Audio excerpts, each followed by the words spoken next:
সবাইকে নমস্কার। আজকে আমি চলে এসেছি ক্যাফে আরসালানে।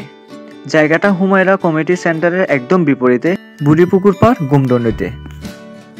রেস্টুরেন্টের ভিতরে ছোট হলেও পরিবেশটা আমার ভালো লেগেছে। দেওয়ালে নানা রকম ছবি আছে, যা জায়গাটাকে একটু আলাদা ফিল দেয়।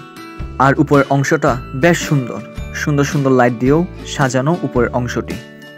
আমি এখানে খেয়েছি চিকেন চাপ। একটা চিকেন চাপের দাম 130 টাকা আর পরোটা 15 টাকা করে। চিকেন চাপটা একটু ঝাল ছিল, মানে যারা স্পাইসি পছন্দ করেন তাদের ভালো লাগবে। আর পরোটা নরম চিকন টাইপের, চিকেন চাপের সাথে মোটামুটি মানিয়েছে। তবে সব মিলিয়ে স্বাদটা মোটামুটি মজা ছিল। রেস্টুরেন্টটা ছোট হলেও সার্ভিসটা বেশ ঠিকঠাক, খুব বেশি ভিড় নেই, তাই খাবারটা গরম গরম পেয়েছি। সব মিলিয়ে বাজেট ফ্রেন্ডলি একটা স্পট।